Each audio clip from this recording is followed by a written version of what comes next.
Olá pessoal, tudo bem? Sejam muito bem-vindos ao Diário Podcast, que começa a partir de agora aqui na sua Diário TV. Quero já agradecer a participação na última edição do Diário Podcast, muita gente comentando, muita gente participando.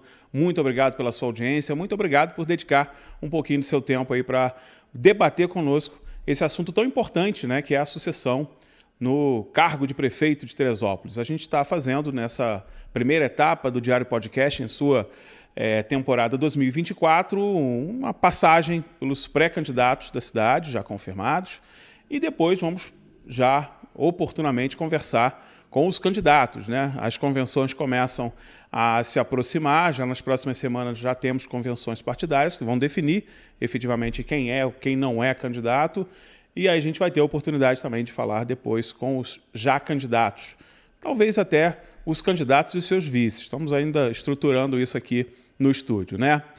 Mas dando sequência aqui à nossa série de entrevistas com os pré-candidatos, hoje estamos recebendo meu amigo Leonardo Vasconcelos. Estou retribuindo, né? Porque recentemente eu fui entrevistado por ele, uma das experiências, inclusive, diferentes na minha vida profissional, né, Léo? Você teve a oportunidade de me convidar lá para a sua participação no programa de rádio, fiquei muito feliz com o seu convite. E agora estamos retribuindo, mas hoje o nosso assunto é justamente o seu se colocar à disposição como pré-candidato a prefeito do município de Teresópolis. Léo, eu tenho começado os nossos bate-papos aqui falando das nossas motivações, né? Nós somos movidos por motivações, né? Nós somos movidos por motivações.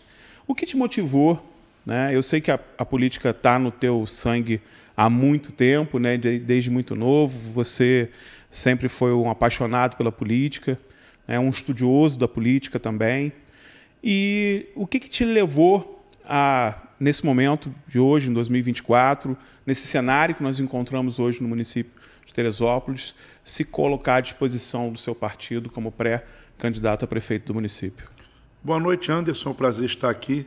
Em primeiro lugar, peço desculpas pela voz um pouco fanha, porque estou resfriado, mas não poderia faltar esse chamado, né? Fiquei muito feliz. Para nós é uma alegria tremenda se colocar pré-candidato, e eu te digo que a intenção é um chamado, né? Não é um querer, é um chamado. Por minha vida toda no Legislativo e em funções do Legislativo, hoje eu entendo que para fazer mais pela minha cidade, eu tenho que me lançar na posição de executivo, para poder trazer ao teresopolitano a construção do sonho dele, que é a realização do Hospital Público de Teresópolis, que é trazer para o teresopolitano o sonho dele de ver escolas com merenda novamente farta em seus pratos, de trazer para o teresopolitano o sonho do novo concurso público, porque há muito tempo não tem. Desde 2006 a gente já viu uma geração quase que perdida, recém-formada daquela altura, que não conseguiu ingressar no poder público municipal através de provas. Foi esses chamados que me trouxeram a essa disputa, e aí a gente vai conversando no decorrer de suas perguntas. Legal, são chamados importantes, sem dúvida nenhuma. Uma das coisas que nós temos tratado aqui também, Léo, é com relação à nossa relação com as nossas famílias, né? Eu até brinquei aqui na última oportunidade que eu jamais viria candidato a prefeito, porque minha mãe não deixaria de jeito nenhum, né? Dona Léo é braba pra caramba, ela já sempre colocou isso como uma condição, inclusive. Você não se meta com isso. Mas a gente brinca, né? Mas a questão da relação com a nossa família, de uma escolha tão importante, né? É uma escolha que envolve tantas renúncias, né? Tantas dedicações do nosso tempo, né? Porque efetivamente um chefe do executivo de um município como o nosso, né? Depende de uma dedicação de tempo que vai custar para a família, né? Um preço às vezes até alto. Como é que é a tua relação com a família? Como é que você deu essa notícia para a tua família? Ou já estava todo mundo esperando, mais ou menos? A minha família sempre me ajudou muito na política. E eles sabem que eu tenho uma dívida com Teresópolis, que eu tenho que cumprir essa dívida, né? Por toda a dificuldade que a nossa família passou, família simples, família pobre do bairro de São Pedro, por termos vencido, né? Meu irmão se formou, eu também, tenho a minha vida e minha carreira, ele a dele. Meu casamento, meus filhos, eu tenho uma filha já quase formada médica, um outro já terminando o ensino médio, ou seja, a construção do meu comércio, do meu negócio, por tudo que eu venho me desenvolvendo na vida pública, nós nos sentimos endividados com o município em querer servir. Então todo mundo ajuda, minha mãe é entusiasta, minha esposa, meus filhos, ou então nós somos ali uma máquina de trabalhar para frente mesmo, renunciando domingo, renunciando dia de aniversário, chegando em casa mais tarde, porque nós temos uns quereres que são bem maiores do que esse, né? Sim. O nosso querer é Teresópolis. Legal. A gente tem percebido, Léo, que você tem adotado uma postura, né, de contato direto mesmo, né? Você tem participado de muitas reuniões, a gente percebe isso, né, te seguindo pelas redes sociais. Você tem feito muitas reuniões, conversado com muitas pessoas.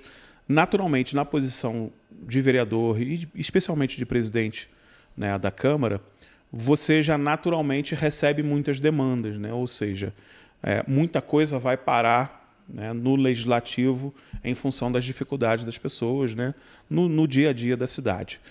O que você tem encontrado a mais nessas tuas visitas, né, além do que já chega para o vereador, né, Leonardo Vasconcelos? Nós temos encontrado, Anderson, infelizmente, uma cidade muito pior do que aquela que a gente já conhece. Sobretudo nas periferias, nas comunidades mais altas, em alguns serviços essenciais que a Prefeitura deixou de prestar, como passou a inovar a partir da pandemia. A exportação de pacientes, ela não conseguiu corrigir isso de forma alguma. Pessoas sem consultas com especialistas, pessoas ficando internadas em outras cidades, muitas das vezes vêm a óbito e a família só recebe um frio telefonema dizendo que a pessoa tem que ser retirada daquele município. E a gente sabe que faz parte do processo curativo. O familiar está à beira do leito, é direito, faz parte da recuperação do adoentado. E até isso tem sido tolhido. Mas mais do que isso, Anderson, ontem eu me senti muito tocado. Recebi entre 50 e 60 colegas professores para um bate-papo, né? Eu saí da educação em 2015, portanto, ano que vem farão 10 anos fora do sistema municipal de educação. E uma professora levantou e disse: professor, o senhor sempre atendia todo mundo, eu grávida, diretora de escola, lhe telefonava, o senhor me recebia. A outra: não, Leonardo, problemas que nós tivemos no seu plano de carreira, que foi construído anterior a você, você ajudou a curar distorções e nos atendeu. Mas um último dizer me deixou muito mais triste. Nós temos crianças indo para o segundo segmento do ensino fundamental, hoje, 6º ano, sem saber ler e escrever, porque são filhos da pandemia. O período de alfabetização deles é da pandemia. Como é que hoje nós não temos um sistema municipal de educação que não criou dentro do seu próprio sistema uma forma de alfabetizar essas crianças? Eu sou de um tempo, e você também, que aos 7 anos de idade, ao final do ano, você lia e escrevia. Exatamente. Isso tudo nos faz nos mover a querer transformar, a fazer um governo que não seja pelas coisas, mas pelas pessoas. Um governo que ele tem uma raiz do crescimento e do desenvolvimento, é natural, mas nós temos que ter uma mão para as ações emergenciais. É o que falta em Teresópolis. Eu tenho percebido isso também, Léo. As pessoas têm falado muito isso. E o fato de eu estar aqui hoje, inclusive, né, de eu estar retomando minha atividade na comunicação, você bem sabe, hoje, né, eu trabalho na gestão do ensino superior, não trabalho mais com comunicação, mas o fato de eu estar aqui hoje, né, de eu estar fazendo o que eu estou fazendo aqui hoje, é pelo fato de eu nunca ter sido deixado de lado pelas pessoas no que diz respeito às consultas. O que você acha disso? O que você entende disso? Como é que você vê tal coisa?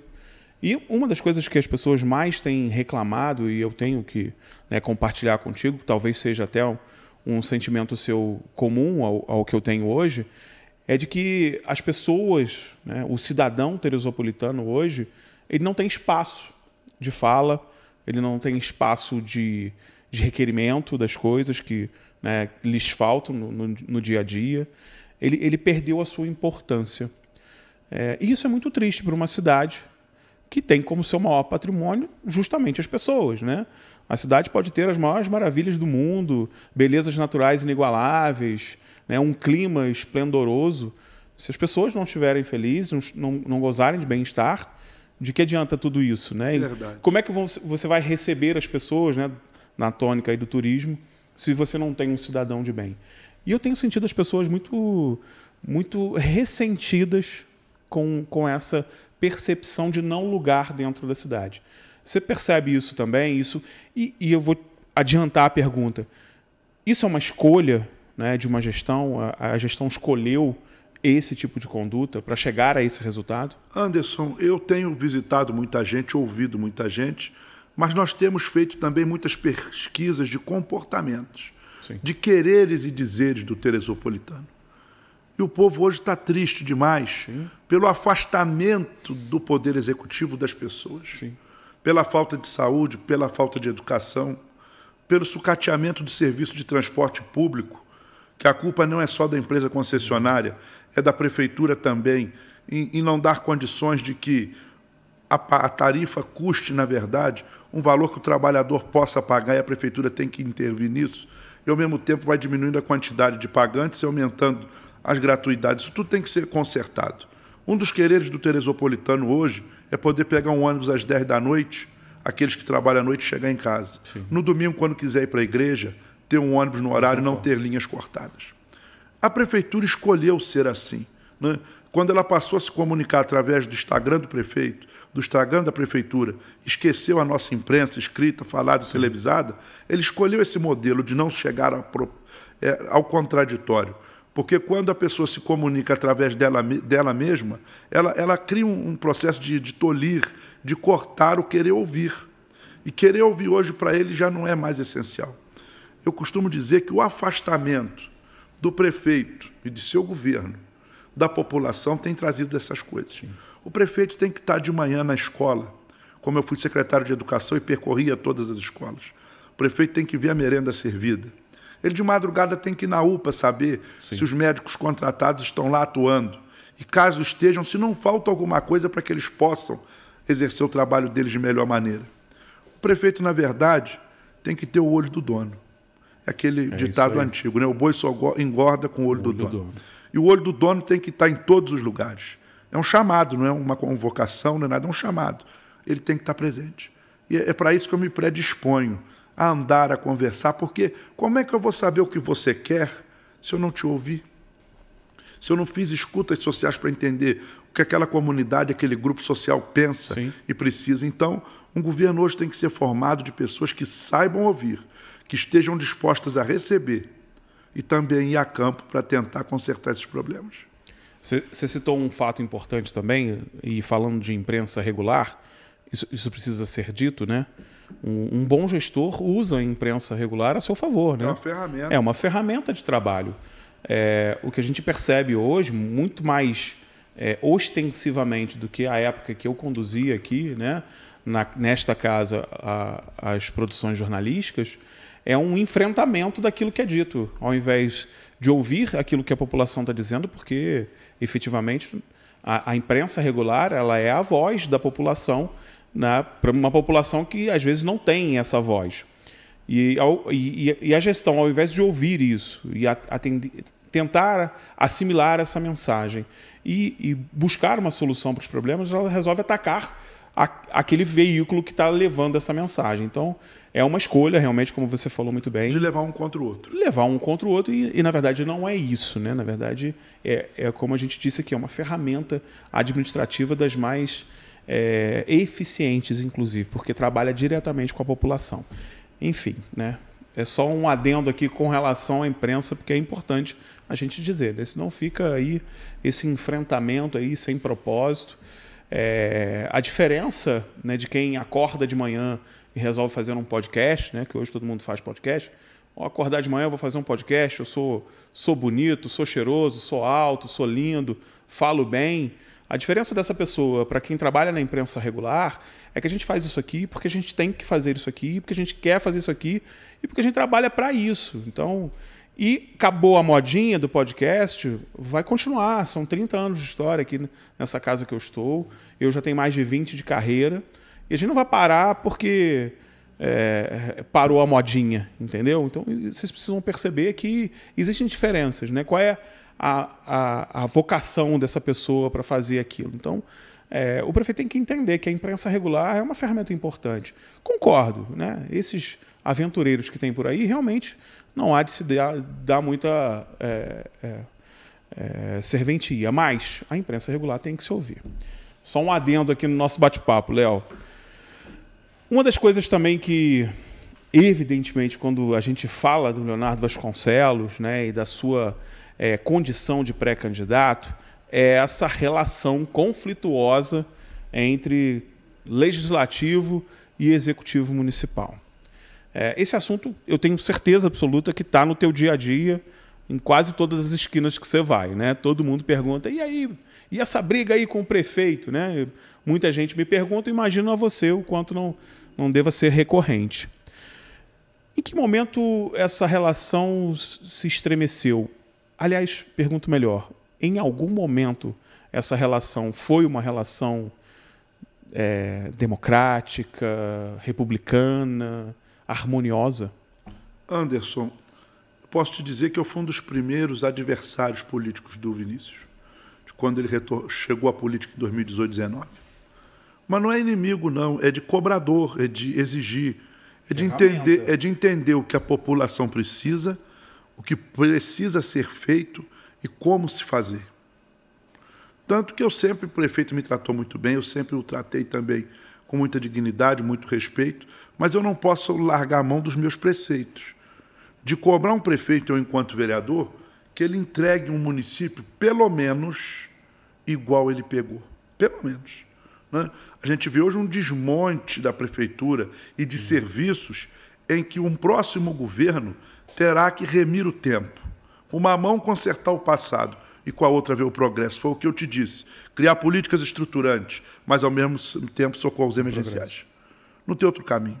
Agora, eu sempre me tratei muito bem com o prefeito, dei muitos conselhos a ele que, se ele tivesse atendido, teria sido muito melhor para o governo e para a sociedade. Uma das brigas grandes e que culminou esse afastamento total foi a venda da água. Porque eu não concordo, né? A venda como foi feita, eu vou brigar contra esse modelo enquanto eu tiver voz. Nós somos uma das poucas cidades autossuficientes no estado em produção de água. Sim. Água tem para Teresópolis e para mais cidades que precisem, porque nós temos muita água. E o prefeito vai e vende o nosso maior recurso hídrico, que é a água. O maior recurso hídrico nosso é a água e tal. Vende.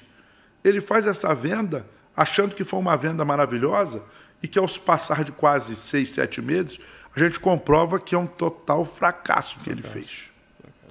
Hoje, já está escrito no contrato, pelos seus aditamentos, que ano que vem já começam a acabar os descontos, daqui uns dias acabarão os descontos e haverão acréscimos, e daqui a pouco a população estará pagando 90% do que consome de água para um tratamento de esgoto.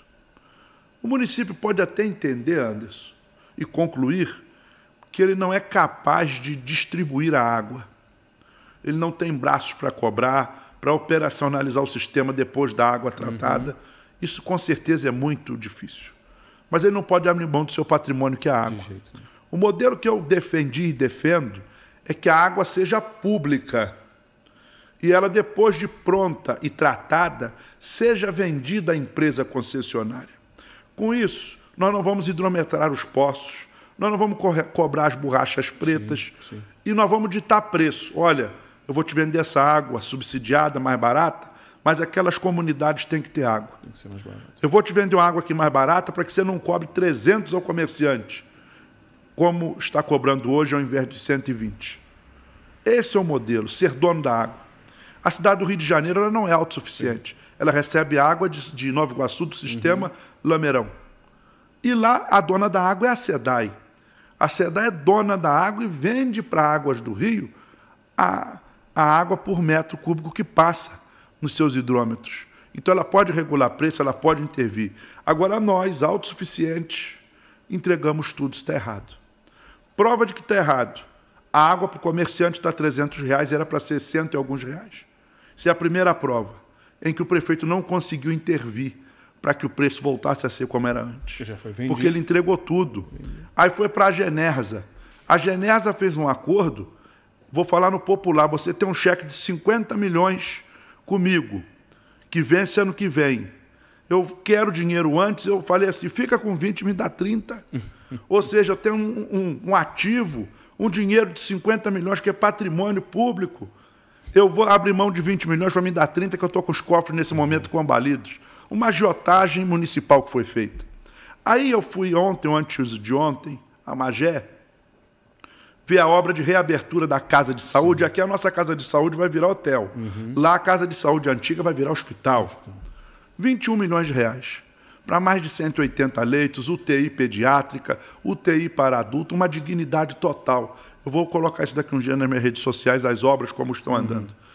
Esses mesmos 20 milhões que ele abriu de desconto, que poderia estar hoje fazendo esse nosso hospital. Ou seja, que ele abriu mão de estar utilizando para fazer esse adiantamento e a gente... Aí eu te pergunto, e a Câmara, ela não conseguiu intervir, ela não pôde... Estamos intervindo na Justiça, na agência reguladora, inclusive o governo agora vem dizendo, olha, se vocês continuarem a pagar 300 é culpa da Câmara. Mentiroso o governo. Obrigação era ser os 100 e poucos, sim, acho que R$107. Mas eles, para pagarem 30 milhões adiantados e dar 20 de lucro para eles, eles fazem isso tudo, ser lesão ao patrimônio público municipal. E ele ainda só não conseguiu concluir essa negociata porque nós estamos brigando. Isso é demais, Anderson. Os valores futuros que nós temos a receber da outorga, a Justiça já está indisponibilizando. Já está mandando carta a Águas da Imperatriz. Bloqueie tantos milhões do futuro pagamento e passe à Justiça. Bloqueie tantos milhões do pagamento e passe à Justiça. Porque é um governo caloteiro que perdeu a capacidade de negociar. Trazendo para a nossa vida própria, a gente, quando deve, vai numa loja, renegocia o carnê, renegocia o cartão, pode até ter um juro mais alto, mas renegocia. E depois segue pagando, o crédito volta. A Prefeitura renegocia na presença de juízes, não paga e tem aumentado a nossa dívida. É um governo que não paga ninguém. Pois é, essa questão da dívida, né, também é algo que nos preocupa muito. Eu tive a oportunidade de falar aqui também para alguns pré-candidatos que eu não conheço a fundo essa questão da dívida, mas eu tenho uma percepção de que o número de precatórios aumentou, houve uma insolvência quase do município com relação a isso, e o montante de dívidas preocupa, né, com os hospitais, enfim, com quase todos os prestadores, né? Quer dizer, alguns recebendo em dia, outros não. Como é que você vê esse desafio? Vamos lá, Leonardo Vasconcelos, 2025, janeiro, sentando na cadeira lá de chefe do executivo do município de Teresópolis.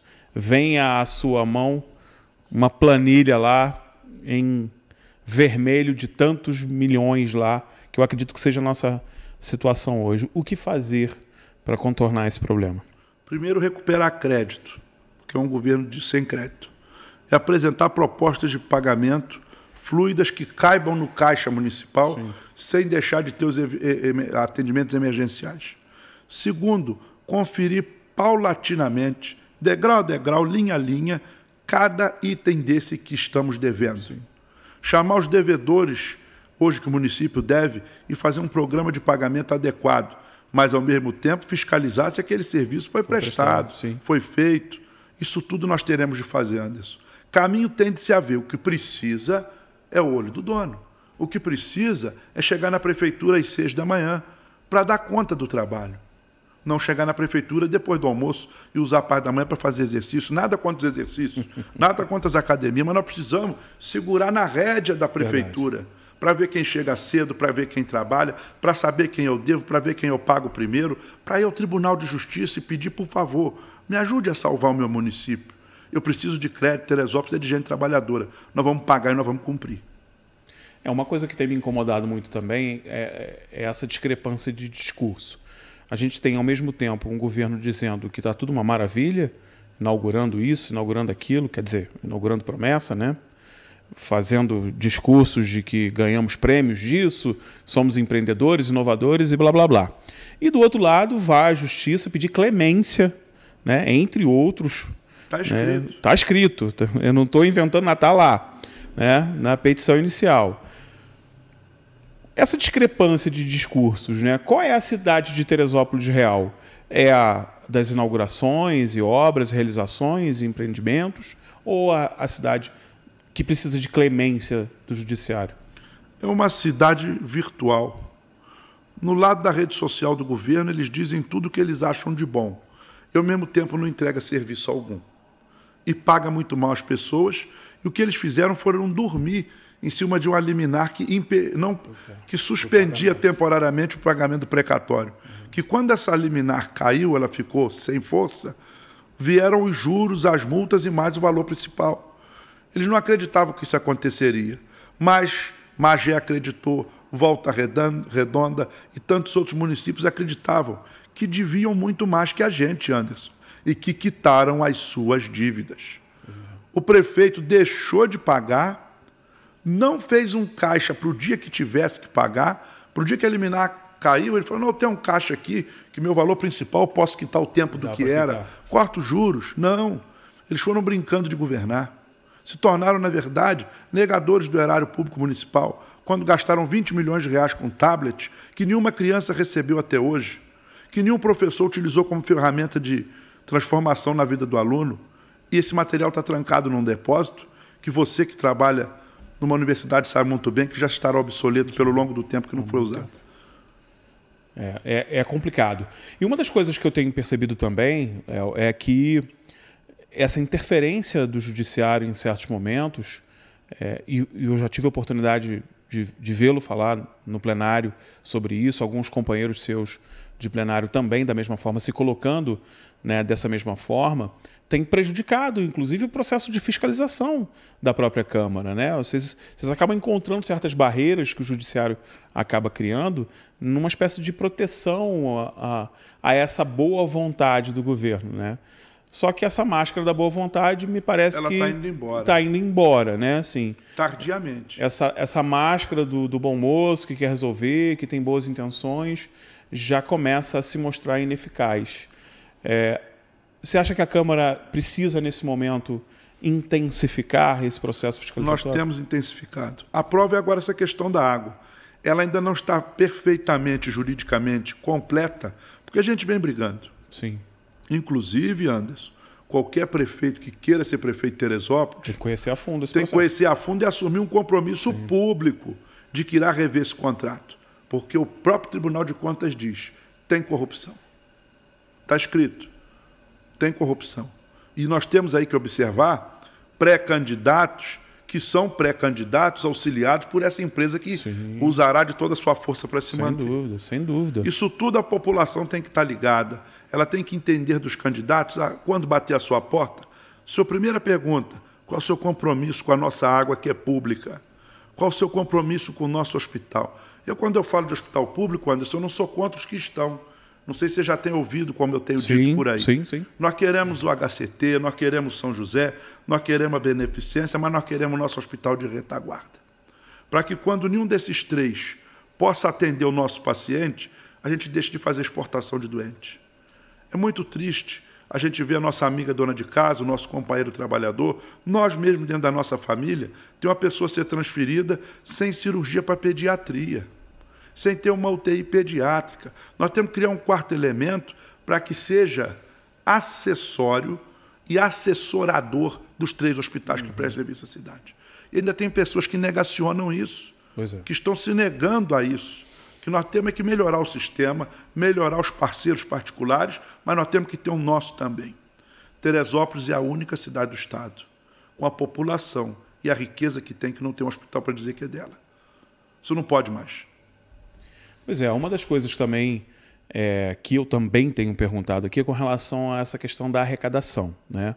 Muito se fala e muito tem se mostrado que o aumento da arrecadação de Teresópolis foi, né, considerável, principalmente pós-pandemia. Muita gente veio para 400 milhões a 1 bilhão de reais. 1 bilhão de reais. Isso é uma soma que eu tenho certeza que o cidadão em casa, né, minha amiga dona de casa, é até difícil da gente conseguir dimensionar isso. É muito dinheiro. Mas mesmo com muito dinheiro, a gente tem visto o que você falou, você acabou de falar. Não atendimento na área da saúde, a educação precária. Prestadores. E é isso que eu ia chegar. Se está entrando tanto dinheiro, por que não faz o pagamento? Onde está esse dinheiro? É dinheiro de banco imobiliário? Isso? Ô Anderson, eu acho que a gente está voltando a um discurso da década de 80. Você vai se lembrar que todo político dizia que tinha que acabar com a burocracia. Sim.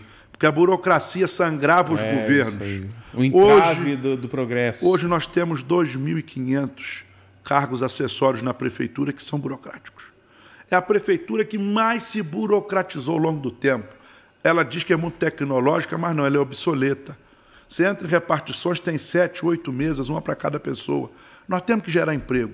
Nós temos que ter um governo que faça concurso público, pelo menos 1.500 vagas, para os engenheiros, para os técnicos, para os contadores, para os escriturários, para os profissionais da saúde, mas nós não podemos nunca fazer que a nossa máquina seja burocrática. Um processo hoje, para de cabo a rabo, ele passa em pelo menos 30, 40 mãos e nenhuma delas se responsabiliza por nada, só escreve em prosseguimento para o seu devido fazer. Em prosseguimento, foi dado conhecimento, meros carimbadores. Cheio de carimbo. Isso tudo tem corroído a Receita Municipal. Outro grande agente que corrói a nossa caixa são os juros, a falta de diálogo, em chamar as pessoas, diminua o preço, em criar um conselho municipal para tratar dessa dívida. Não é só a cabeça do prefeito, do secretário de Fazenda, do procurador que darão conta disso. Nós temos que ter um conselho monetário para tratamento do que a gente deve, porque é isso que tem corroído e cobalido os nossos cofres. É ver a questão do IPTU, não é aumentando o imposto das pessoas, como eles fizeram com o drone, que salvará o município. Isso é um compromisso de qualquer candidato. Tem que romper o drone, tem que voltar ao preço que era, porque a sua propriedade que você lutou para comprar não pode ser sobretaxada porque falta dinheiro nas loucuras de um governo. Isso eu tenho que concordar contigo. Realmente tem que ser um compromisso de uma nova gestão. E a gente tem percebido que, claro, muitos dos pré-candidatos têm trabalhado essas bandeiras, né? Mas outros não, outros, né, têm tratado isso como algo positivo. E eu realmente concordo contigo, não consigo ver como algo, né, esses reajustes malucos que foram feitos, e sem critério, né, são reajustes feitos a partir de um critério eminentemente visual, né, enfim. São questões que precisam ser tratadas como devem ser tratadas da forma técnica. E aí eu te pergunto, nós temos aqui, e aí eu tenho que puxar a sardinha para o meu lado, né, Léo? Você sabe que hoje a gente tem uma produção de conhecimento gigantesca, né, no centro universitário, e é um centro universitário que ele se ressente muito de não poder compartilhar aquilo que ele produz em soluções para o município. E aí eu te pergunto, como possível, provável, futuro gestor do município, como é que você vê essa relação com a academia? Você acha que a gente tendo tanto profissional sendo formado, tanta gente produzindo, né, com qualidade pesquisa no nosso município, isso pode ser incorporado no poder público de alguma forma? Você enxerga futuras parcerias, aumento dessas parcerias? Como é que você vê essa relação com a academia? O Anderson, é totalmente fundamental e necessário. Nós precisamos das instituições, ainda mais como a Unifeso, que é referência no país ao nosso lado. Ela mora aqui, ela nasceu aqui. Nós precisamos que ela nos ajude e a gente dê condições para que ela sobreviva também. Eu estive com a prefeita de Saquarema na seleção solene. A prefeita Manuela, quase 90% de aprovação pública, a maior aprovação do Estado dentre os políticos governantes. E ela fez um discurso que me comoveu. Ela paga bolsa de medicina para muitos alunos, dentre os quais 10 ou 20 estão em Teresópolis, pelo que ela disse. Mas ela tem mais de 100 esparramados pelas universidades do Brasil, onde eles passam nas provas. E ela, muito feliz, disse isso, e eu a parabenizei. Falei, pois é, prefeita e doutora, que ela é dentista. Mas nós recebemos em Teresópolis pessoas, formamos essas pessoas, devolvemos um profissional, ao mesmo tempo exportamos doença. Isso me traz dor, sabe? Nós temos que acabar com esse sistema. Está provado que ela lá não tem condição, por mais rica que seja a cidade, de formar um médico. Ela usa de Teresópolis, forma um médico aqui, leva ele de volta e a gente continua exportando paciente. Nós precisamos da academia para ela ser essa referência, continuar formando médico para o Brasil todo, mas encontrar uma forma junto com ela, em parceria com ela, para que a gente não pegue o teresopolitano e mande para fora daqui. Nós temos que ter um programa municipal para também incentivar o meu aluno a estudar medicina e a nossa prefeitura a pagar. E que seja um pouquinho mais barato que a academia daqui, que não seja tão oneroso. E que esse profissional sirva a Teresópolis. Nós temos que quebrar esse conceito que está aí, de acharmos que Teresópolis é muito bonita para receber alguns vaticanos, em que são lugares que se formam outras cidades dentro de uma só cidade, como exemplo de alguns lugares aqui, você sabe, não preciso dizer quais são, que para entrar lá tem que se pedir permissão, mas é teresopolitano. Nós precisamos chamar todos eles para sentar na mesma mesa. Teresópolis está acima de tudo, tem coisas aqui que são melhores do que em qualquer outro lugar, e nós temos que construir isso juntos. Nós queremos a academia com a gente, nós queremos os artistas com a gente, os profissionais, para que a gente possa dar condição de elevação social a quem mais precisa. Nenhuma cidade é turisticamente perfeita se ela não trata bem o seu povo. Quem vai querer ir num lugar onde nem o povo vive bem? Sim. Nós temos que melhorar as empresas aqui, as condições daqui, as ruas, os acessos, os empresários, os nossos trabalhadores, para que eles vivam bem e sejam reflexo daquilo que pode ser bom para quem queira se hospedar aqui. Concordo com você. E citando, inclusive, aí o Conexão Universitária, né, de Saquarema, que você falou, realmente são muitos alunos lá hoje. A gente tem o Passaporte Maricá também, que faz da mesma forma. E um instrumento muito interessante desses dois processos é a prestação do serviço desse futuro médico ao município durante um período. Sim, nós temos que fazer isso aqui. São José do Vale do Rio Preto está fazendo aqui do lado. Exatamente. Então, assim, e a gente tem o mais difícil, né, que é uma escola formadora, né? A gente tem a escola formadora com uma tradição, com uma das melhores do Brasil, só precisa de boas ideias, né, e boas realizações. Uma das coisas que eu coloquei hoje, inclusive, nas minhas redes sociais, lá muita gente comentou, inclusive, né? A gente fica ouvindo muito falar dessa coisa de festival disso, festival italiano, festival britânico, festival daquilo. E isso me incomodou um pouco e eu resgatei uma foto que eu fiz ao longo do trabalho lá no Proteger Rural, de uma comunidade nossa do interior, que eu achei belíssima, que tinha a Mulher de Pedra ao fundo, e falava dessa vocação real do teresopolitano. A vocação real de Teresópolis, ela não está na CBF, ela não está na sua relação com quem quer que seja da Europa, de não sei. A sua relação com o campo é a relação mais forte. Como é que você vê hoje, Leonardo, não só sobre o aspecto econômico, porque esse eu sei que você tem total ciência, né, do potencial econômico dessa área, mas do seu potencial como marca mesmo, né?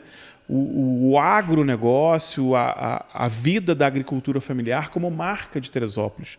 Você consegue enxergar dessa forma ou é uma viagem minha? Eu estou viajando. Nós temos que melhorar a vida do interior.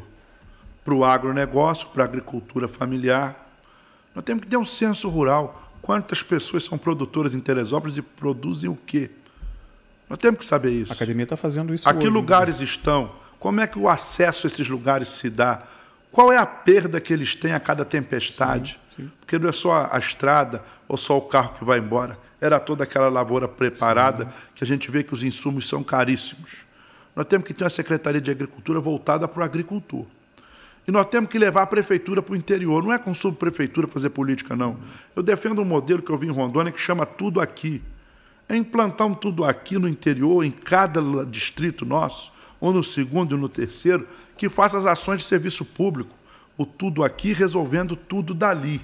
Ou seja, e empregando todo mundo daquele lugar. Resolver o problema dele lá, naquela hora, não tem que ir para outro lugar. IPTU resolve lá, consultas complexas lá, exames complexos lá, serviços públicos lá, serviços de qualquer área que seja, municipal, cartorária ou fazendária, lá também.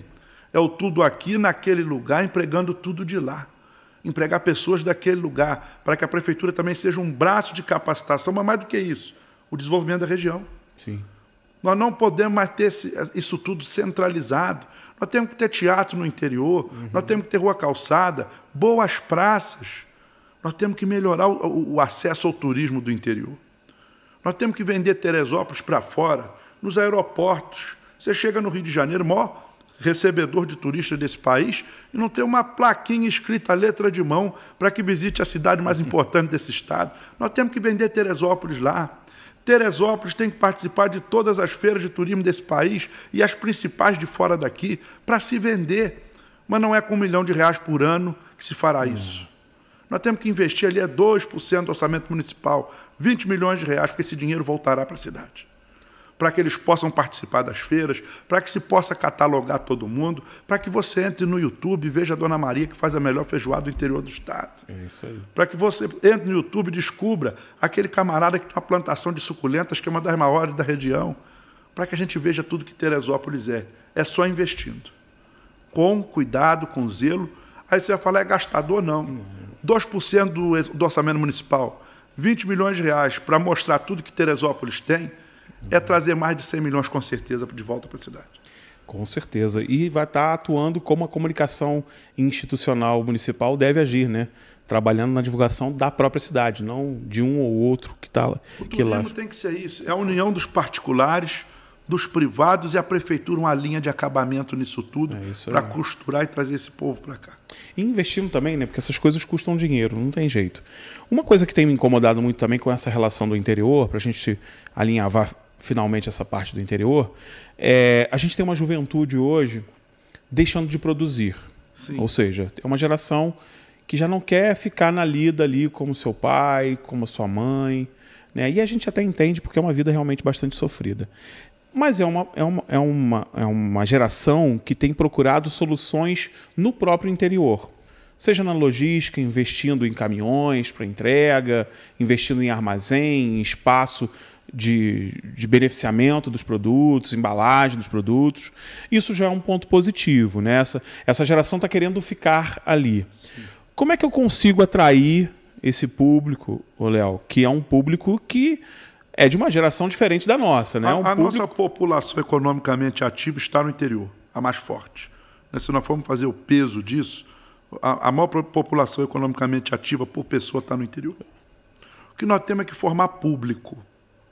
Nos bancos escolares, nos incentivos familiares e a prefeitura sendo uma agência de fomento, para que o interior possa ter suas agências, suas distribuidoras, mas que possa também ter pesquisadores, sim, bons agrônomos formados, para que a gente não perca essa nossa capacidade de produzir folhosas como só nós temos.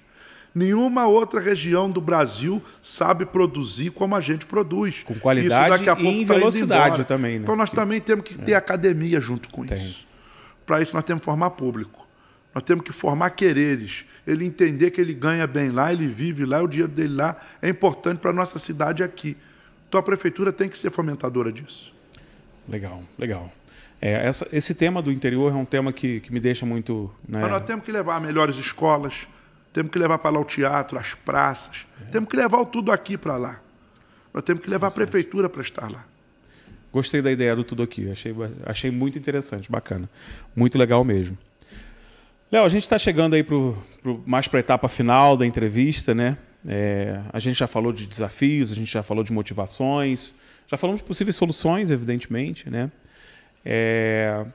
Agora, em termos de estrutura de governo, só para a gente finalizar, como é que você espera montar, por exemplo, a tua equipe? Porque eu ouvi muita gente reclamando comigo, e com muita razão, que a gente perde muitas oportunidades de desenvolvimento perdendo bons profissionais. Que são profissionais que são deixados de lado em detrimento de parcerias políticas, parcerias partidárias, parcerias das mais escusas possíveis, né?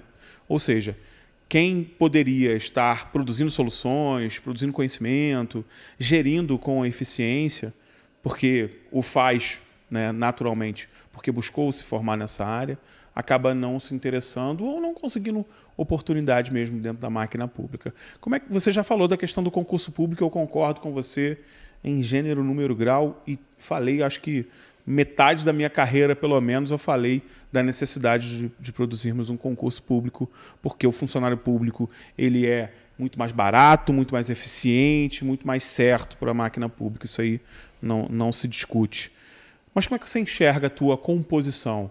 Porque você vai precisar de uma equipe boa, né, dados os desafios que a gente discorreu aqui em pouco menos de uma hora. Sim, Anderson, eu conheço muitos prefeitos nesse país. Visitei muitos deles. Um que estive há pouco tempo foi em Florianópolis com o prefeito Topázio Neto, que é muito avaliado, faz um trabalho maravilhoso. E ele me diz, eu só sou bom prefeito porque quem me assessora é melhor do que eu. Legal. E eu guardei essa frase. Nós temos que montar uma equipe melhor do que a gente, em que a gente seja o gerente, o que abre a porta de manhã primeiro e é o último a fechar, que conhece as problemáticas e que sabe quem possa resolver. Quando eu comecei na minha vida profissional, na área de segurança do trabalho, eu dizia aos meus alunos, você não tem que saber de tudo, mas tem que conhecer quem saiba fazer direito. Esse é o papel do prefeito, é ser um gerente que coloque trabalhadores junto dele, uma equipe melhor do que ele, que a gente saiba o que ele tem que fazer de melhor e seja direito. Concordo com você. Muito bom, muito bom. Gostei desse teu pensamento. Acho que concordamos mais uma vez aí nesse quesito. Vamos falar um pouquinho da tua relação com a educação para a gente finalizar. Está faltando aí pouco mais de 10 minutos. Você tem uma história grande, considerável com a educação, né? Esteve à frente da gestão da educação do município e como você disse muito bem, deixou marcas, né?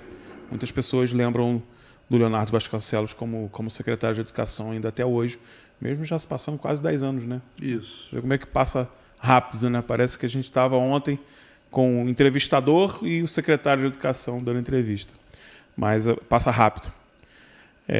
Talvez seja um dos setores da cidade de Teresópolis que mais necessite de um olhar mais criterioso, né? Dado que a gente tem visto, e principalmente com relação a esse fenômeno que você citou muito bem e que acaba desencadeando problemas que estão chegando, inclusive, lá no ensino superior, né?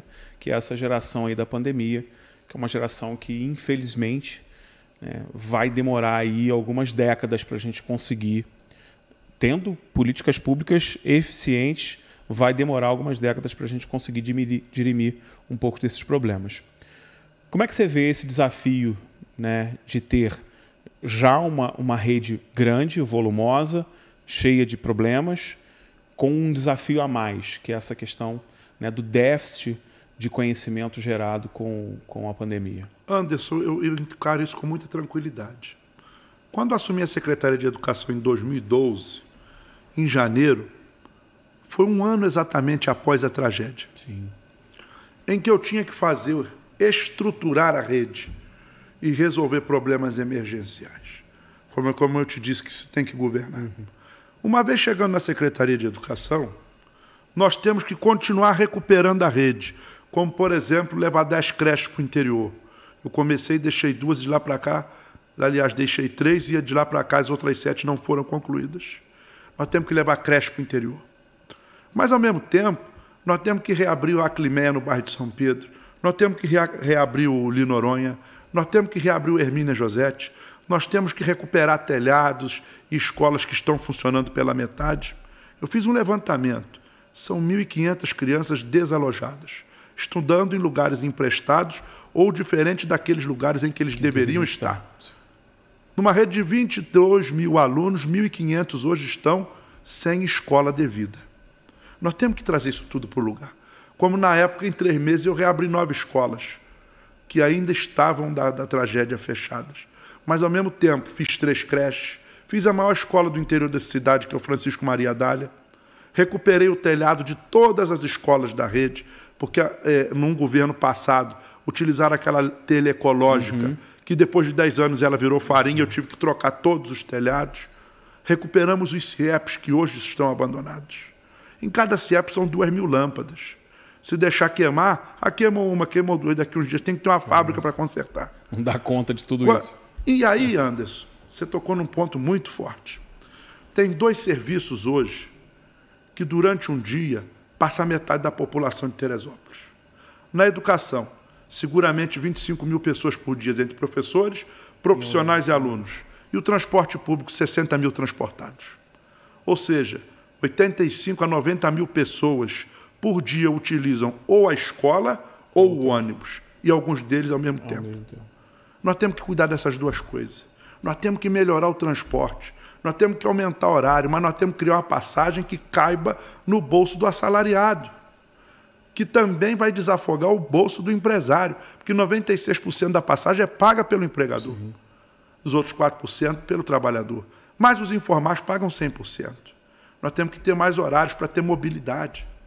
Nós temos que melhorar as escolas, construir as 7 creches que faltam, adaptar as outras, levar a tempo integral aquelas que realmente têm que ser a tempo integral. Porque a prefeitura tem dito que tem muitos alunos em tempo integral, mas não tem 10%.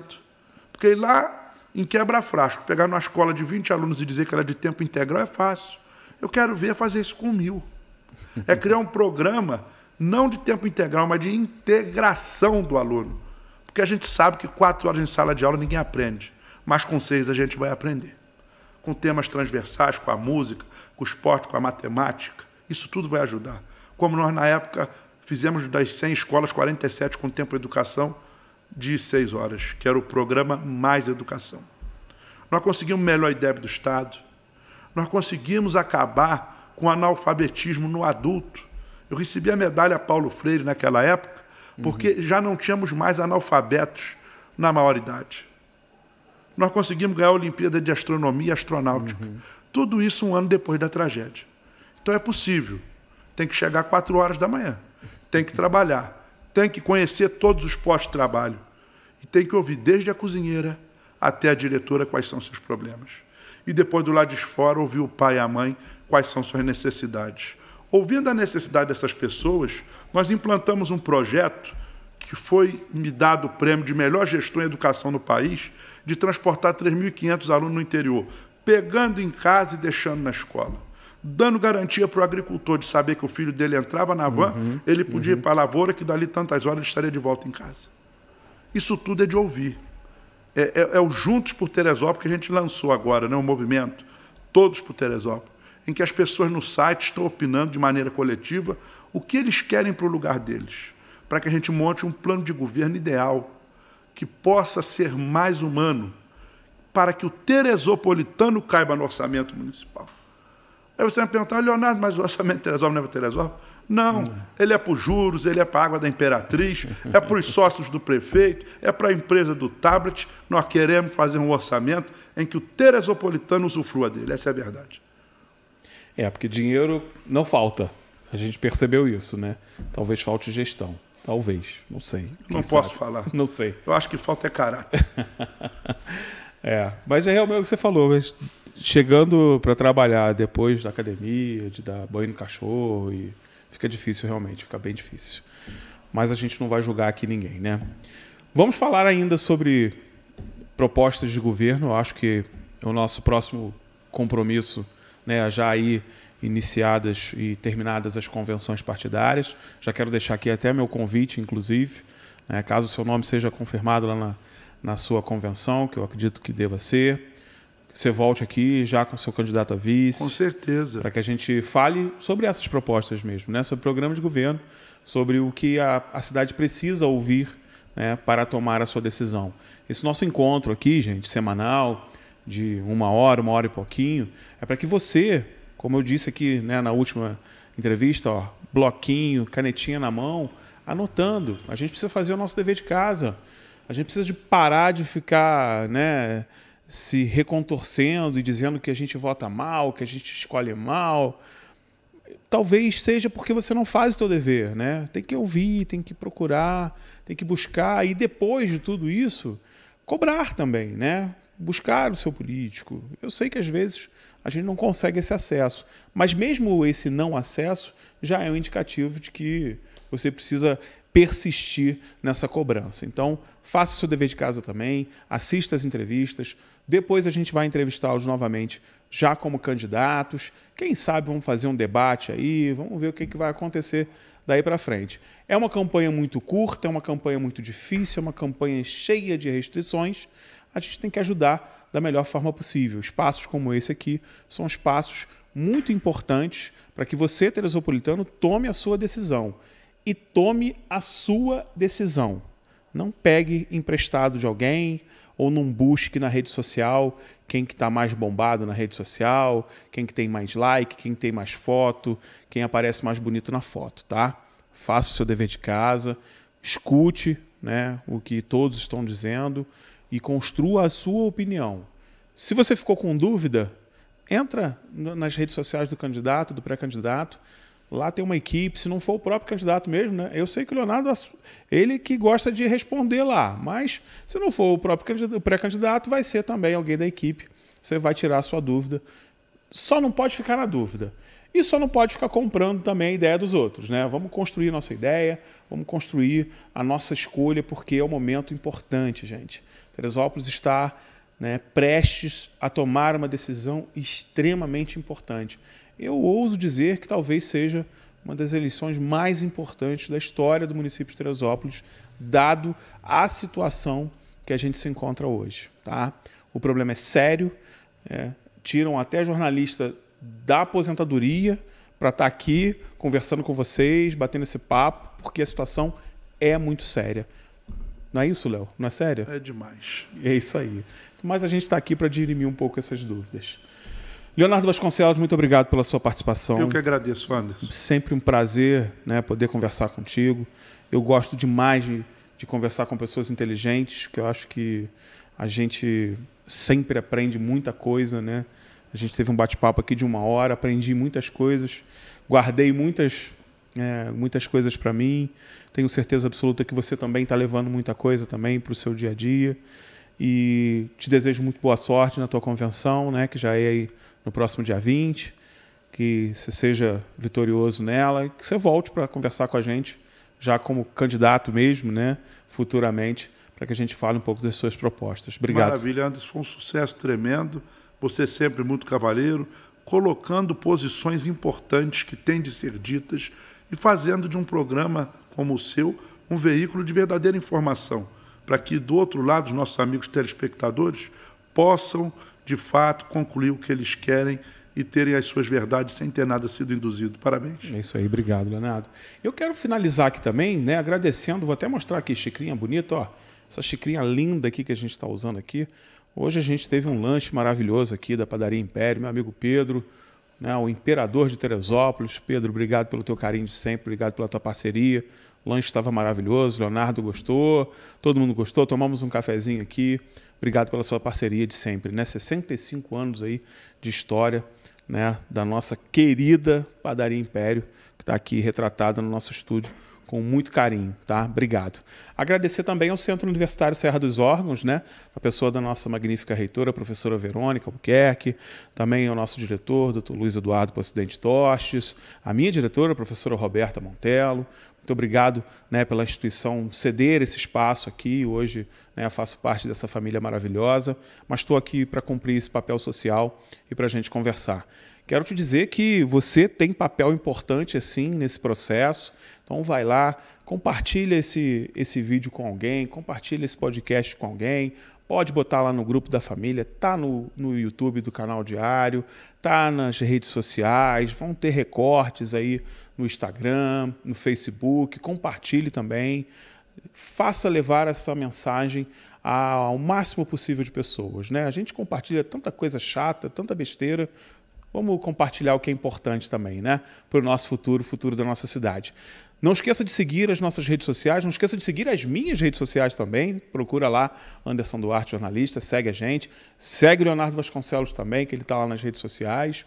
E a gente se encontra amanhã, com mais... Amanhã não, Amanhã, na semana que vem, com mais entrevista ao vivo aqui para você, todas as quartas-feiras, 19 horas, o encontro aqui ao vivo, no Diário Podcast. Um beijo grande no coração de todo mundo, agradecendo Gilberto Oliveira, Vanderlei Júnior, Juliana, o Marcelinho, todo mundo aqui empenhado em levar até você toda essa qualidade aí que o Diário sempre leva para você em casa, tá bom?